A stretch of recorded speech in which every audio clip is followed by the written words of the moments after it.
ಗೋವನ್ನು ರುಂಡವನ್ನು ಕತ್ತರಿಸಿ ಅಮಾನವೀಯವಾಗಿ ನಡ್ಕೊಂಡಿದ್ದಾರೆ. ಅದರ ಜೊತೆಗೆ ಇವತ್ತು ಬಿಜಾಪುರದಲ್ಲಿ ನಡೆದಿರ್ತಕ್ಕಂಥ ಘಟನೆ ಹಾಡು ಹಗಲಲ್ಲೇ ವ್ಯಕ್ತಿಯನ್ನು ಥಳಿಸಿರ್ತಕ್ಕಂಥದ್ದು. ಅಂದರೆ ಈ ರಾಜ್ಯದಲ್ಲಿ ಒಂದು ಪೊಲೀಸ್ ವ್ಯವಸ್ಥೆ ಬಗ್ಗೆ ಇವತ್ತು ಜನ ವಿಶ್ವಾಸ ಕಳ್ಕೊಳ್ತಾ ಇದ್ದಾರೆ ಈ ಘಟನೆಗಳಿಂದ. ಇತ್ತೀಚೆಗೆ ಚಾಮರಾಜನಗರದಲ್ಲೂ ಕೂಡ ಘಟನೆ ನಡೀತು. ರಾಜ್ಯಾದ್ಯಂತ ದೇಶಾದ್ಯಂತ ಸುದ್ದಿ ಆಗಿದೆ. ಚಾಮರಾಜಪೇಟೆನಲ್ಲಿ ಇವತ್ತು ಹೊನ್ನಾವರದಲ್ಲಿ ಆಗಿರ್ತಕ್ಕಂಥದ್ದು ಇಡೀ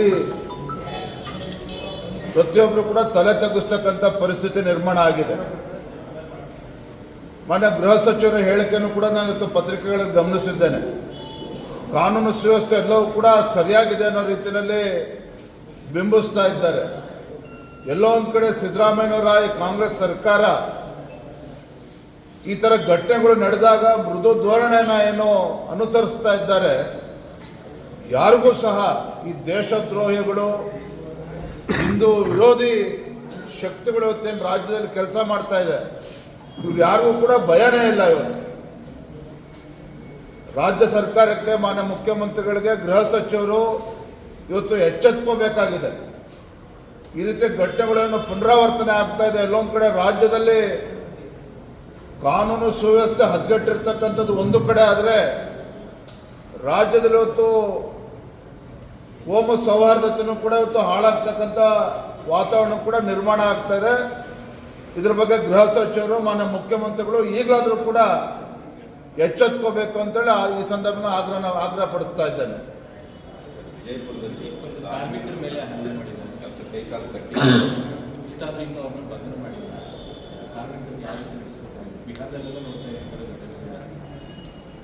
ಈ ಸರ್ಕಾರ ಬಂದ ಮೇಲೆ, ಸಿದ್ದರಾಮಯ್ಯ ಸರ್ಕಾರ ಬಂದ ಮೇಲೆ ಕಳೆದ ಒಂದು ವರ್ಷದಲ್ಲಿ ಈ ರೀತಿ ಘಟನೆಗಳೇ ನಡೀತಾ ಇದೆ. ಒಂದು ಕಡೆ ಗೋಹತ್ಯೆ ನಿಷೇಧದ ಬಗ್ಗೆ ರಾಜ್ಯ ಸರ್ಕಾರದ ನಿಲುವೇನು ಅಂತೇಳಿ ಇವತ್ತು ಅವರ ಬಣ್ಣ ಬಯಲಾಗಿದೆ. ಮತ್ತೊಂದು ಕಡೆ ಬಿಜಾಪುರದಲ್ಲಿ ಒಬ್ಬ ಕಾರ್ಮಿಕ, ನಾನು ಕೂಡ ಈಗ ದೃಶ್ಯ ಮಾಧ್ಯಮಗಳಲ್ಲಿ ನಾನು ನೋಡ್ತಾ ಇದ್ದೆ, ಯಾವ ರೀತಿ ಥಳಿಸಿದ್ದಾರೆ ಅಂತ ಹೇಳಿದ್ರೆ, ಮನುಷ್ಯತ್ವರವ್ರು ಯಾರೂ ಕೂಡ ಈ ರೀತಿ ನಡ್ಕೊಳ್ಳೋಕ್ಕೆ ಸಾಧ್ಯ ಇಲ್ಲ. ಯಾರೂ ಕೂಡ ಈ ರೀತಿ ನಡ್ಕೊಳ್ಳೋಕ್ಕೆ ಸಾಧ್ಯ ಇಲ್ಲ. ಇದ್ರ ಬಗ್ಗೆ ರಾಜ್ಯ ಸರ್ಕಾರ ಯಾರಿವತ್ತು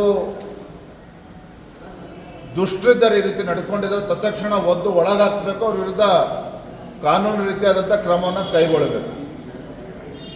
ಸರ್, ಎಂ ಬಿ ಪಾಟೀಲ್ ಹೇಳಿದ್ದಾರೆ 30 ಜನ JDS ಮತ್ತು ಬಿಜೆಪಿಯಿಂದ ಕಾಂಗ್ರೆಸ್ ಸಿಗುತ್ತಾರೆ ಅಂತ ಹೇಳಿದ್ದಾರೆ. ಮೂಢ ವಿಚಾರದಲ್ಲಿ ನಡೀತಾ ಇರ್ತಕ್ಕಂಥ ಬೆಳವಣಿಗೆಗಳು, ಮತ್ತೊಂದು ಕಡೆ ಕಾಂಗ್ರೆಸ್ ಪಕ್ಷದಲ್ಲಿ ಅಥವಾ ಸರ್ಕಾರದಲ್ಲೇ ಮುಖ್ಯಮಂತ್ರಿಗಳು ಆಗಬೇಕು ಅಂತೇಳಿ ಹಪಾಪಿ ಏನು ಶುರುವಾಗಿದೆ. ಇವರ ಗುದ್ದಾಟ, ಇವರ ಜಗ್ಗಾಟ ಇವತ್ತು ಬಹಿರಂಗ ಆಗಿದೆ. ದಿನನಿತ್ಯ ನಾವು ಟಿವಿಗಳಲ್ಲಿ, ಪತ್ರಿಕೆಗಳನ್ನು ನೋಡ್ತಾ ಇದ್ದೇವೆ. ಅದನ್ನು ಉಳಿಸ್ಕೊಂಡ್ರೆ ಸಾಕಾಗಿದೆ. ಆಡಳಿತ ಪಕ್ಷ ಶಾಸಕರು ಇವತ್ತು ಪರದಾಡ್ತಾ ಇದ್ದಾರೆ, ಅಭಿವೃದ್ಧಿಗೆ ಅನುದಾನ ಸಿಗ್ತಾ ಇಲ್ಲ ಸರ್ಕಾರದಲ್ಲಿ ಅಂತೇಳಿ. ಇದ್ರ ಮಧ್ಯೆ ಬಿಜೆಪಿ, ಕಾಂಗ್ರೆಸ್ ಶಾಸಕರ, ಬಿಜೆಪಿ ಮತ್ತು JDS ಶಾಸಕರನ್ನ ಅವರ ಪಕ್ಷಕ್ಕೆ ಕರೆದುಕೊಂಡು ಏನು ಕಡಿಯೋದೇನಿದೆ? ಅವರು ಇರೋ ಶಾಸಕರನ್ನ ಉಳಿಸ್ಕೊಳ್ಳಿ, ಅವರು ರಾಜ್ಯದಲ್ಲಿ ಅಭಿವೃದ್ಧಿ ಬಗ್ಗೆ ಗಮನ ಕೊಡಲಿ, ನಮ್ಮ ಕ್ಷೇತ್ರಗಳಿಗೆ ಅಭಿವೃದ್ಧಿಗೆ ಹಣವನ್ನು ಕೊಡಲಿ. ಅದನ್ನು ಬಿಟ್ಬಿಟ್ಟು 136 ಶಾಸಕರು ಈಗಾಗಲೇ ಆಡಳಿತ ಪಕ್ಷದಲ್ಲಿದ್ದಾರೆ. ಇನ್ನು BJP JDS ಇಂದ ಕರ್ಕೊಂಡು ಏನು ಮಾಡೋರಿದ್ದಾರೆ ಅವರು? ಸ್ವಲ್ಪನಾದರೂ MB ಪಾಟೀಲ್ ಅವರ ಆದಿಯಾಗಿ ಏನು ಹೇಳಿಕೆ ಕೊಡ್ತಾ ಇದ್ದಾರೆ ಅದ್ರ ಬಗ್ಗೆ ಎಚ್ಚರಿಕೆ ಇರಬೇಕು. ಇರೋ ಶಾಸಕರನ್ನ ಉಳಿಸ್ಕೊಳ್ತಕ್ಕಂಥ ಕೆಲಸ ಅವ್ರು ಮಾಡಲಿ ಮೊದಲು, ಆಮೇಲೆ ನಮ್ಮ ಪಕ್ಷ JDS ಪಕ್ಷ ಶಾಸಕರನ್ನ ಸೆಳಿತಕ್ಕಂಥ ಪ್ರಯತ್ನ ಮಾಡಲಿ ಅವರು. ಪದೇ ಪದೇ ಎತ್ತಾಳವರು ನಿಮ್ಮ ವಿರುದ್ಧ ಇವತ್ತು ಯಡಿಯೂರಪ್ಪನವರ ಕಾಲದಲ್ಲಿ ಎಷ್ಟು ಸಹಿ ವಿಜೇಂದ್ರ ಅವರು ನಕಲು ಮಾಡಿದ್ದಾರೆ, ಸಿದ್ದರಾಮಯ್ಯ ತನಿಖೆ ಮಾಡಲಿ, ಇವರಿಂದ ಏನೂ ಆಗಲ್ಲ, ಹೈಕಮಾಂಡ್ ನೋಡಲಿ, ಏನಾಗುತ್ತೆ ನೋಡೋಣ, ಇವರಿಂದ ಏನೂ ಆಗಲ್ಲ ಅಂತ ಪದೇ ಪದೇ ನಿಮ್ಗೆ ಟಾರ್ಗೆಟ್ ಮಾಡಿದ್ರೆ ನಿಮ್ಮ ಹೈಕಮಾಂಡ್ ಸುಮ್ಮನೆ ಇದೆ. ಏನು ಸಂದೇಶ ಇದು? ಕಾಂಗ್ರೆಸ್ ಬಗ್ಗೆ ನೀವು ಮಾತಾಡ್ತಾ ಇದ್ದೀರಾ, BJPಲಿ ಎಲ್ಲ ಸರಿ ಇಲ್ಲ. ಟಾರ್ಗೆಟ್ ಮಾಡೋರ ಬಗ್ಗೆ ನಾನು ತಲೆ ಕೆಡಿಸ್ಕೊಳ್ಳೋಕೆ ಹೋಗೋದಿಲ್ಲ. ಅದು ಯತ್ನಾಳ್ ಇರ್ಬೋದು, ಯಾರೇ ಇರ್ಬೋದು, ನಾನು ಇದ್ರ ಬಗ್ಗೆ ತಲೆ ಕೆಡಿಸ್ಕೊಳ್ಳೋದಿಲ್ಲ. ನಾನು ರಾಜ್ಯದ ಅಧ್ಯಕ್ಷನಾಗಿ ಕೆಲಸ ಮಾಡಬೇಕು ಅಂತೇಳಿ ಬಂದಿದ್ದೇನೆ, ಕೆಲಸ ಮಾಡ್ತಾ ಇದ್ದೇನೆ. ಕೆಲಸದಲ್ಲೇ ಮಾತನಾಡೋದ್ರ ಬಗ್ಗೆ ನಾನು ಹೇಳಿಕೆ ಕೊಡೋದಕ್ಕೆ ಹೋಗೋದಿಲ್ಲ. ಅವ್ರಿಗೆ ದೇವ್ರು ಒಳ್ಳೇದು ಮಾಡಲಿ ಅಂತ ನೆನ್ನೆನೂ ಕೂಡ ಹೇಳಿದ್ದೇನೆ, ಇವತ್ತು ಕೂಡ ಹೇಳಿದ್ದೇನೆ. ನಾಳೆ ದಿನ ನಮ್ಮ ರಾಷ್ಟ್ರೀಯ ಪ್ರಧಾನ ಕಾರ್ಯದರ್ಶಿಗಳು ರಾಧಾ ಮೋಹನ್ ದಾಸ್ ಅಗರ್ವಾಲ್ ಅವರು, ಅದೇ ರೀತಿ ತಮಿಳುನಾಡಿಂದ ಪೊನ್ನೂರು ರಾಧಾಕೃಷ್ಣನ್ ಅವರು, ಅದೇ ರೀತಿ ರಾಜ್ಯದ ಸಹ ಉಸ್ತುವಾರಿಗಳಾಗಿರ್ತಕ್ಕಂಥ ನಮ್ಮ ಸುಧಾಕರ್ ರೆಡ್ಡಿ ಅವರು ನಾಳೆ ದಿನ ಬೆಂಗಳೂರಿಗೆ ಬರ್ತಾ ಇದ್ದಾರೆ. ಮಧ್ಯಾಹ್ನ 3 ಗಂಟೆಗೆ ಜಗನ್ನಾಥ ಭವನದಲ್ಲಿ ನಮ್ಮ ಚುನಾಯಿತ ಪ್ರತಿನಿಧಿಗಳು, ಶಾಸಕರು, ಸಂಸದರು, ಅದೇ ರೀತಿ ವಿಧಾನ ಪರಿಷತ್ ಸದಸ್ಯರು ಇವರ ಸಭೆಯನ್ನು ನಾಳೆ ಮಧ್ಯಾಹ್ನ 3 ಗಂಟೆಗೆ ಈಗಾಗಲೇ ನಿಶ್ಚಯ ಆಗಿದೆ. ಅಲ್ಲಿ ಅವರೆಲ್ಲರ ಅಭಿಪ್ರಾಯಗಳನ್ನು, ಬೇರೆ ಇತರ ವಿಚಾರಗಳನ್ನು, ರಾಜ್ಯ ಸಂಘಟನೆ ಬಗ್ಗೆ ಚರ್ಚೆ ಮಾಡ್ತಾರೆ.